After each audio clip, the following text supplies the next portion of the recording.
Aujourd'hui, il a reçu Mamoudi Ibra Kane, le président du CEDEPS, l'organisation qui regroupe les patronats ñi nga xam ne ñooy investir ci wàllu média. Il en a profité pour parler des médias yi nga xam ne Pastef moo leen di financer. Il a parlé aussi Xalaat TV même si tudd ko mais genre gaaruwaale mais comme que ñun moom gaaruwaale ou pas suñuy làmmiñ damul suñuy poche. Et lorsque bi ñuy décider engagé wu ci projet Xalaat TV en tant que média digne de son nom, faire des productions journalistiques bu weesoo li ko sénégalais yi xamee woon muy une voix off boo xamante ni moom la ñuy dégg tout le temps ñu ñëw constituer une rédaction, une vraie rédaction au vrai sens du terme, avec des journalistes, avec essayer de faire produire de la qualité. Xamoon nañ li ñu doon xaar comme attaque contre média bi en personne, en question plutôt, mais aussi attaque sur les personnes yi fi liggéey et ñun on s'attend à ça. Et pare nañ pour encaisser ko mais aussi pare nañ pas seulement ñëw faire la figuration, être dans le politiquement ou bien dans une démarche purement correcte. Certes on va essayer d'être correct bi ñu ñëw dafa am benn kilifa buy wax naan fooy dem waneel taalibe looy def jiitalal taalibe waaye ca taalibe googu nag bu ci nit bëggee abuser bëgg la piétiner wala bëgg leen xeex parce que tey y a une campagne bu ñenn ñi di mener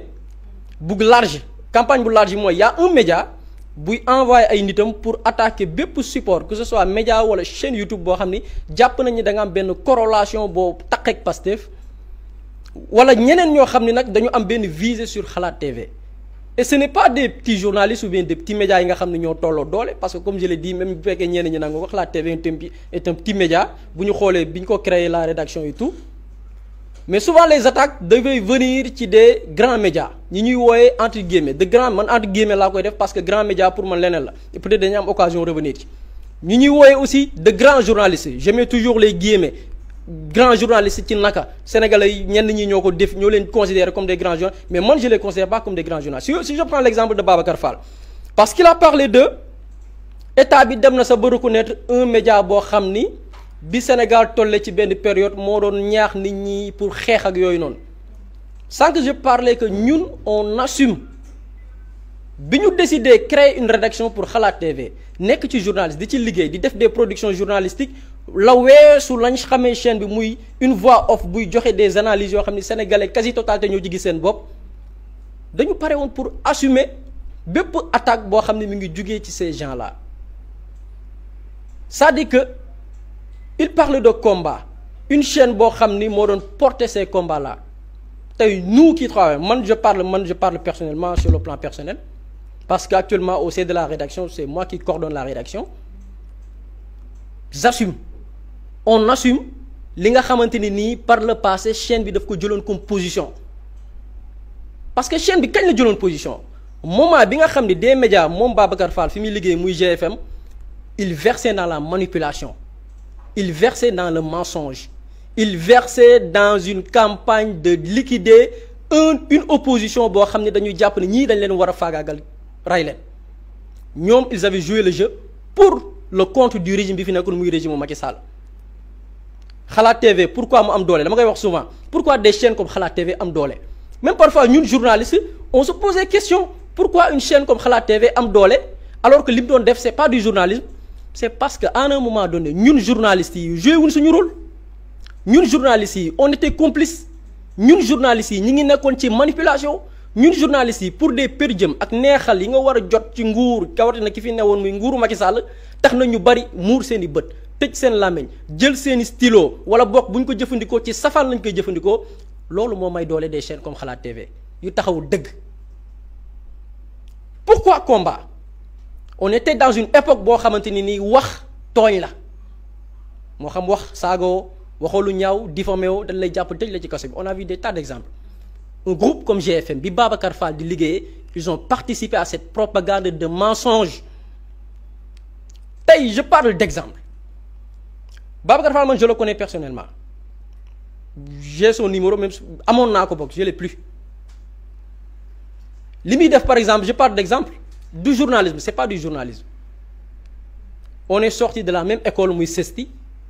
mais tey Babacar Fall li muy def comme animation d'émission bokkul ak li ñu jàngal CESTI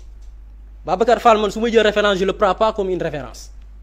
su may jël ay mag yoo xam ne ñoo la jiitu ci métier bi du ma ko jël référence parce que li muy def jàngaluñ ko ci école bi ñu bokk génnee muy CESTI. Tu mènes une interview, tu donnes pas le temps à ton invité de dérouler da ngay dugal ay commentaires yu sew yoo xamante ni say commentaires yu bopp la parce que tu es animé d'une haine boo xam ne yaa ngi koy nourrir ci ay nit wala une organisation politique. Tu fais plus du journalisme et je pense que RFM man am naa fa passage mais je me dis que tey RFM kër gu amul kilifa la parce que man en tant que responsable RFM tey su ma gisee un journaliste boo xam ne il ne fait pas une bonne interview li muy def c'est des commentaires invité nit di sërëxal di régler say combat bopp man en tant que responsable d'une radio dama koy censurer. Il va plus tenir une émission, il fait plus du journalisme, il n'est pas une référence. Donc tey li ñuy def nii yëpp ñoom c'est un combat et ñun ça nous fait pas mal ah ñun on est très satisfait de voir que tey Xalaat TV parce que ñu bari daawuñ tudd Xalaat TV il faut le dire ah les médias Xalaat TV moment yi muy xeexal Sénégal taxawal Sénégal et Sénégal yi ëpp gi ci seen bopp ñun tey on sort dans les rues de Dakar ci barke yoo xam nga parfois Ousmane Sonko dañu naan ñu bari ci barkeem la ñuy dundee ñun parfois on sort dans les rues ci barke wu Xalaat TV la ñuy dundee parce que dafa am fu mu taxaw woon Sénégalais yi ci moment bi des médias mensonges taxawee di manipuler des journalistes animés de mauvaise foi taxaw di manipuler boobu la Xalaat TV taxaw ba tey ñun ñii ñoo ngi bénéficier wu ci barke wu Xalaat TV donc dañuy défendre cette chaîne là et li fi jotoon xew ñoom yi ñuy wax ay xeex Xalaat TV moo doon xeex dama ne la chaîne l'assume pleinement te bu amaatoon tey loolu noonu bu amaatoon jamonoy Macky Sall chaîne bi dafay amaat même taxawaay bi taxaw auprès des Sénégalais se battre contre ce régime dictatorial bu Macky Sall donc il faut qu'il sache ça nañu noppal seen bopp ci côté boobu. maintenant combat nag bi ñu bëgg a mener contre Xalaat TV ça va pas aboutir du sotti parce que wax naa ko sànq ñun bi ñu ñëw on était armé bi ñuy décider porter le combat de Xalaat TV on était armé mooy pare nga pour des attaques pare nga pour répliquer. taxaw faire face à toute personne boo xam ne da nga taxaw pour dresser wu ci fi ñu bëgg a jëm personne ne va nous arrêter à commencer par nos confrères qui sont dans les médias là que ce soit ngay patron de presse wala ngay journaliste tout court duñu leen bàyyi dinañ xeex ak ñoom parce que on sait comment Sénégal fonctionne fii da ngay taxaw di jaay yaru ñu piétiner la jaar jàll xoolal fii combien de jeunes combien d'entreprises dañu liquider ray leen nappaaje leen ñu ça va pas marcher avec nous ça on est prêt sur tous les plans sur le plan professionnel ci leneen ak leneen pare nañ ci zaahir ak ci baatin on est prêt xeex ak ñoom parce que li ñuy def ci yoon lañ ko teg ñun on a bénéficié d'aucune faveur parce que dans son discours il parle de Pastef dañuy jël seeni médias la ñuy favoriser di leen jox xaalis il a parlé de xaalis tudduñu directement parce que bon yàgg na ci métier bi xam na bu tuddee directement am des mots plainte mun na ko dal xam na ni muy waxee ñun tey malgré nos maigres moyens malgré yenn catalogue yi nit ñi di fo ba tey jii may wax on bénéficie d'aucun avantage ci état bi fi nekk ci nguur bi fi nekk tey groupe bi mu nekk moom muy GFM des autorités yi bokk ci état bu Pastef ci gouvernement bi bu ñu amee tey seen publicité ils préfèrent dem ci un média mensonge jox ko que Xalaat TV bi def du vrai journalisme un média de qualité. Il y a des gens qui sont de Pastef qui combattent yi xeex Xalaat TV et je le dis tey ma assumé ko am na ñu nekk Pastef tey des gouvernants yu xeex Xalaat TV pour quelle raison je sais pas amuñu benn faveur ci nguur gi des responsables yu ñu dénk ay ndombal tànk tey boo leen invité tey ils préfèrent dem benn média mensonge boo xam ne dafa doon kàcc xeex nañ leen ñoom bu ñu sañoon tey Pastef du yegg au pouvoir ils préfèrent dem may doole ces médias là que Xalaat TV et on les connaît mais ñun comme ni ma koy waxee éthique la ñuy demee ak déontologie du ñu mer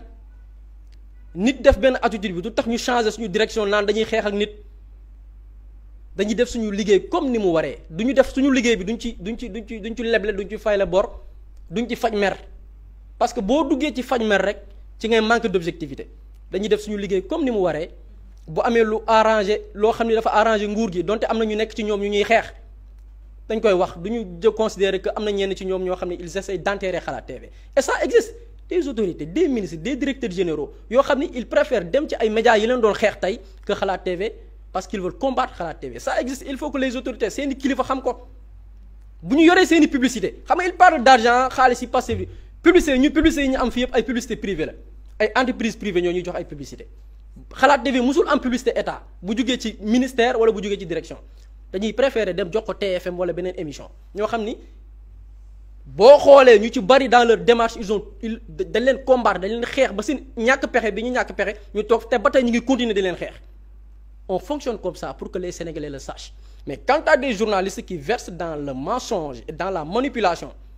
yi ñuy jéem a étiqueté naan wooy Xalaat TV xeex boobu noonu bu amaatoon Xalaat TV dafay taxaw xeex par force xeex tey li ñu bëgg na freiner élan bi nga xam ne moo créé parce que tey on va faire du journalisme de qualité journalisme de qualité boobu arrangé wul ñëpp parce que bu niveau bi yéegee am na ñoo xam ni duñ bokk dañuy effacé wu duñu bokkati parce que mënuñu def qualité ñooñu nga xam ne bëgguñu def qualité dañuy fexe ba ñuy jéem a def qualité ñu jéem leen dammat jéem leen ray bu ko defee ñoom ñu continuer di def la médiocrité on va pas se laisser faire du ñu leen bàyyi ñun ci école yi lañ ji amuñu beneen métier bu dul journalisme man j'ai fait 2 écoles de formation en journalisme j'ai eu un diplôme dans une école privée pare dem defaat concours CESTI xamuñu leneen lu du journal Ismaïla dafa jàngee fii Sénégal dem bitim réew jàngee waat fa tarbiyee métier bi pratique ko fii Sénégal pratique ko bitim réew mun nga ñu jiitu ci métier mais nawloowuñ la defuñu la nawle et puis doo suñu référence il faut qu'ils le sachent ces gens là ñun y a des grands yi nekk ci métier bi defuñu leen référence faawuñu leen parce que ñun dañu gëm ne li ñuy def moo gën ñoom li ñuy def et ils vont pas nous arrêter dinañ def suñu wéy di dox suñu dox ku taxaw nag suñu kanam ne da ngay jéem a dressé wu comme boucler mais on va t'effacer on va se battre dina gaa naa xeex boobu ñëwee xeex bi tey lay soog a tàmbali ñun xeexaguñ xeex bi tey lay soog a on va se battre dinañ xeex ak ñoom avec tous les moyens qu'il faut